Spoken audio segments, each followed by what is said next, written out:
প্রত্যেকদিন সকালে Nelson Gomez মনে দুশ্চিন্তা নিয়ে গোয়ালে যান।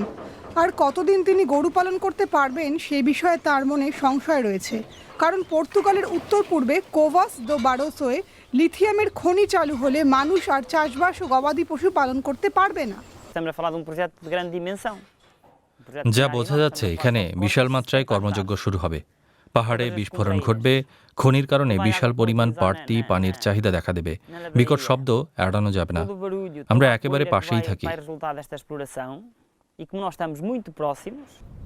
গোটা গ্রাম এমন হুমকির মুখে খনির বিরুদ্ধে রুখে দাঁড়াচ্ছে।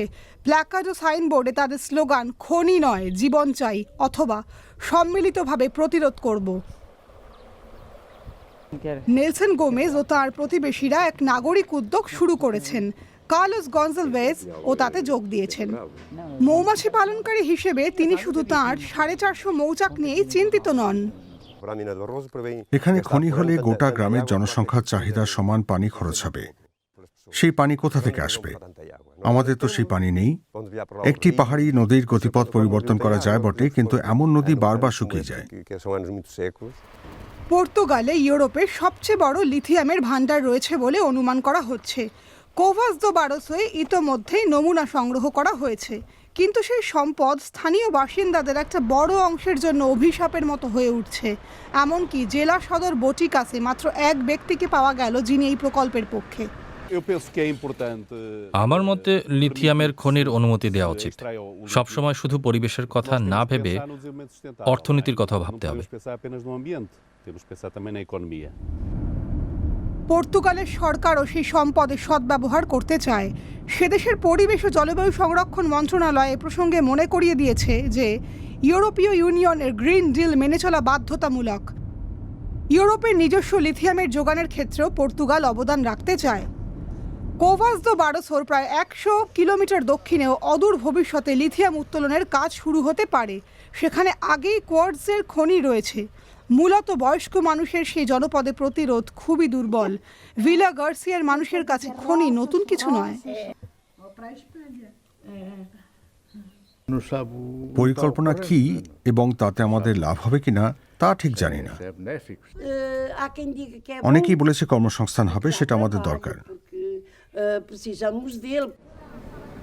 পাশের ট্রাঙ্কোসো এলাকায় জোসে আলমেইদা ও তাঁর বন্ধুরা ফ্লায়ার বিতরণ করছেন। তারা সেখানকার মানুষের চোখ খুলে দিতে চান, তাদের বোঝাতে চান, কারণ লিথিয়াম খনি আরও বড় আকারে প্রকৃতির উপর হস্তক্ষেপ করবে।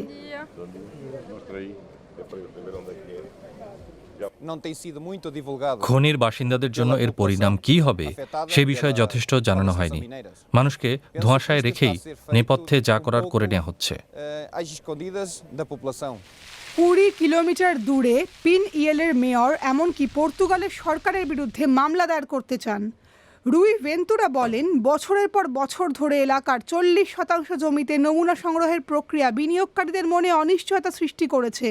ইউরোপীয় স্তরে তিনি কম ধ্বংসাত্মক বিকল্পের সন্ধানের পক্ষে সওয়াল করছেন। আমরা সবাই লিথিয়ামের গুরুত্ব বুঝি, কিন্তু লিথিয়াম ছাড়াও যে অন্য পথ রয়েছে সেটাও আমরা জানি। আমাদের সে বিষয়ে আরো গবেষণা চালানো উচিত। বিজ্ঞানীদের সেই কাজ করতে দিতে হবে। ইউরোপ মুখে সে কথা বললেও সেই লক্ষ্যে কিন্তু কাজ করছে না।